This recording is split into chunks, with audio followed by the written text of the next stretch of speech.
থাকো বাবা, আমি চলে গেলাম, বেশি কথা বলার দরকার নেই। 3 নম্বর গুণ হচ্ছে পীরে ভাইরা আমার, শুধু ফজর জোহর আসর মাগরিব এশা পড়েই শেষ নয়।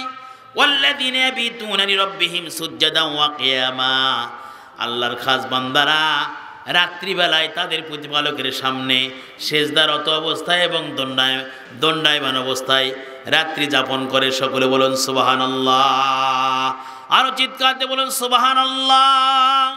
শুধুমাত্র শবে বরাতের দিন, আশুরার দিন, শবে মেরাজের দিন, লাইলাতুল কদরের দিন, এই 4 দিন হলে কি আল্লাহর খাস বান্দা হওয়া যাবে?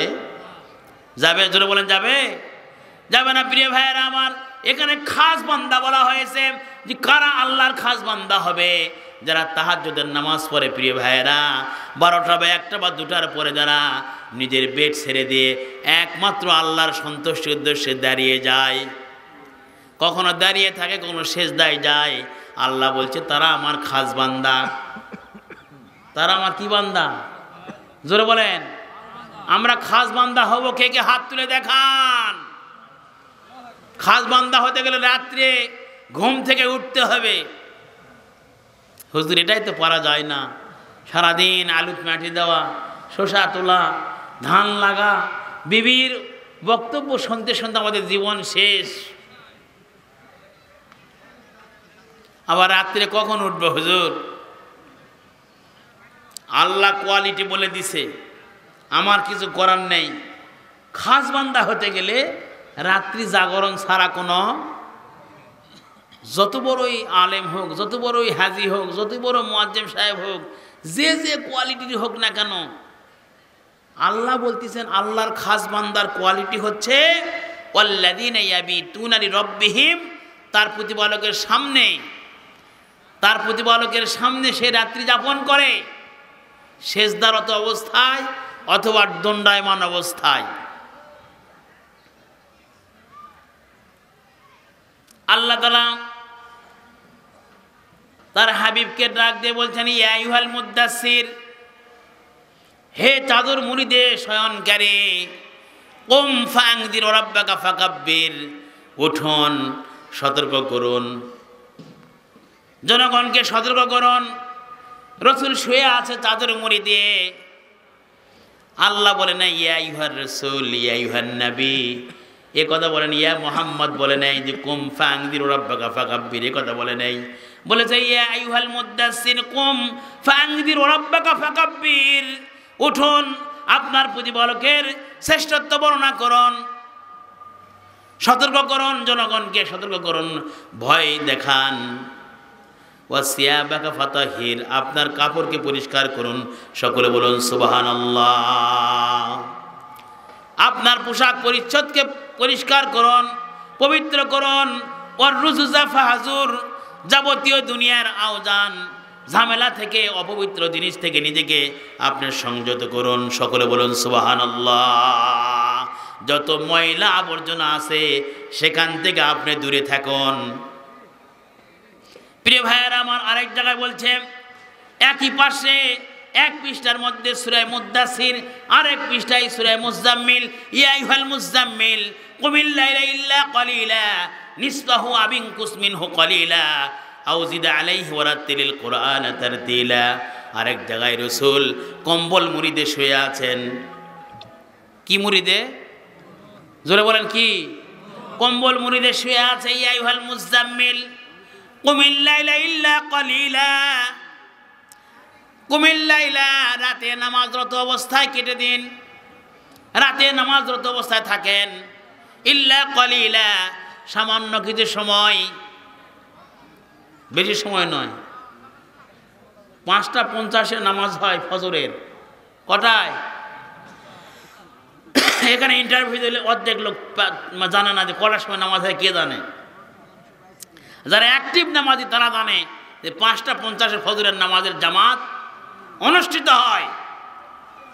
তাহলে 5টার সময় উঠলেও আমরা ওযু করে 4-8 রাকাত নামাজ পড়তে পারবো ইনশাআল্লাহ। এরপরে ফজর আযান দিবে না, দিবে না? 5:30 আযান দেবে, 20 মিনিট পরে নামাজ শুরু হবে। আমরা দুর্বল, আমরা তো সেই 2 ঘন্টা 4 ঘন্টা থাকতে পারবো না। লাইলাতুল কদরে না থাকা যায়, এক রাতে সব আমরা হাসিল করতে চাই। এই জন্য আলাদা প্ল্যান যে আজকে রাত্রেই সব নেওয়া লাগবে, অন্য দিন আর উঠা যাবে না। আর ওই দিন যদি প্রধানমন্ত্রী ঢাকা যে ট্রেনের টাইম থাকে 2:10-এ, কটায় একজন ট্রেন মিস করবে? জোরে বলেন, একজনও ট্রেন মিস করবে না। তাহলে রাতে তাহাজ্জুদ নামাজ পড়ার জন্য, আল্লাহর সঙ্গে প্রেম করার জন্য, আল্লাহর খাস বান্দা হওয়ার জন্য মহব্বতপুরি পীর সাহেব হুজুরের বড় সাহেব যারা বসে আছে, উত্তরবঙ্গের ওলিয়ে কামেল, ওনারা কি রাত না জাগে ওলি হয়েছে? কি রাত না জাগে? এখানে একজন শুয়ে আছে রাত না জাগে, আজকে এই মাদ্রাসা হয়েছে এখানে। এনাদের দিনের চেয়ে রাতের সম্পর্ক আল্লাহর সঙ্গে করেছে। এই মাদ্রাসা দাখিল না, এই মাদ্রাসা কামেল করার মতো ফিল্ড। এই মুখ থেকে মানুষ দান করেনি, 50,000 টাকা শতক। ওলিয়ে কামেলেরা দাঁড়াইছে, হুজুর 10 কাঠা দিয়ে দিলাম, হুজুর 1 বিঘা দিয়ে দিলাম, হুজুর আমার এই সাইট নিলেন, হুজুর এরিয়া করতে দাঁড়ায় বাউন্ডারি করে নেন। এখনকার হুজুরেরা 1 শতক সালে দিবে না, দিবে?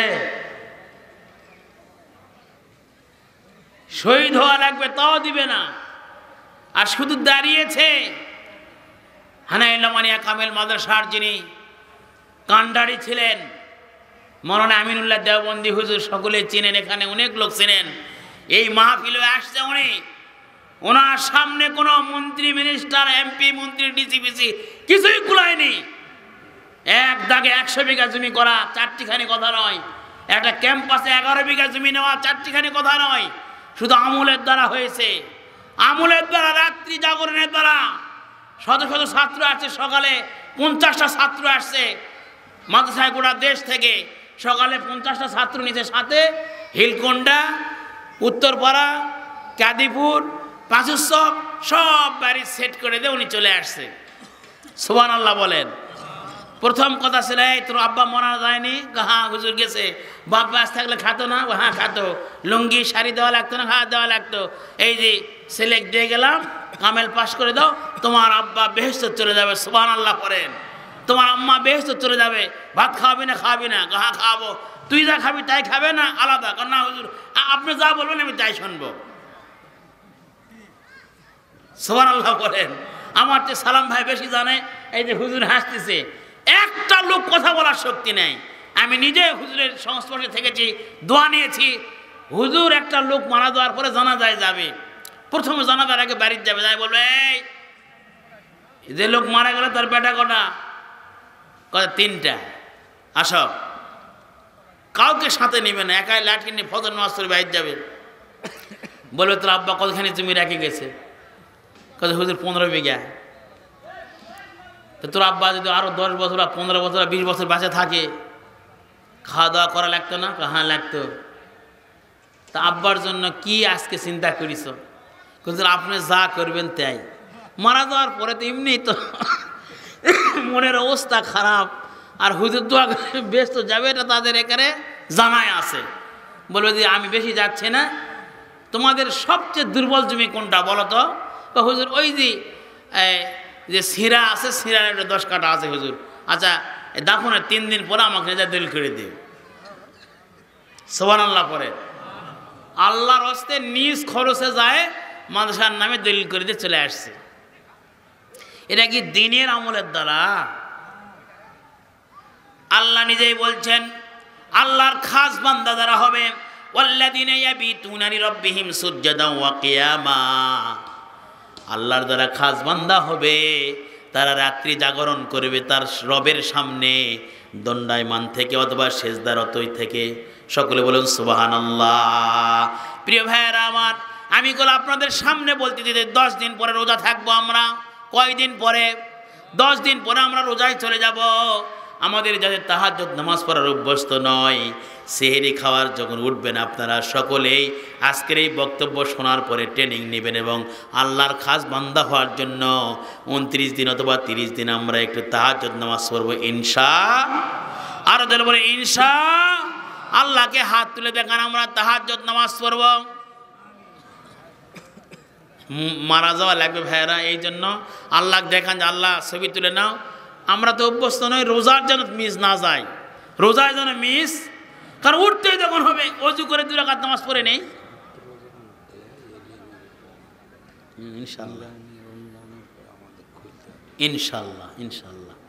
প্রিন্সিপালদের বহু চিন্তা থাকে, এই মাহফিলের সবচেয়ে চিন্তা বেশি আপনার, যে লোক কীভাবে আরও 2-4 হাজার আসবে, কীভাবে পোলার পাকটা ভালো হবে, ভোটি যেন না ওঠে, বন্টন যেন ভালো হয়, পোলা যেন তিল্লা বিল্লা না করে। আপনারা খেলে আমাদেরকে দেখতে চান, এই বোঝা নিয়ে আছে, বক্তা যেন অসম্মান না হয়, বক্তা কী খাচ্ছে, বক্তা কোথায় থাকতেছে, মানে এত চিন্তা। এরপর আমাকে আবার কানে বলতেছে ভাই এটা একটু বলে দিতে হবে, সুবহানাল্লাহ পড়েন।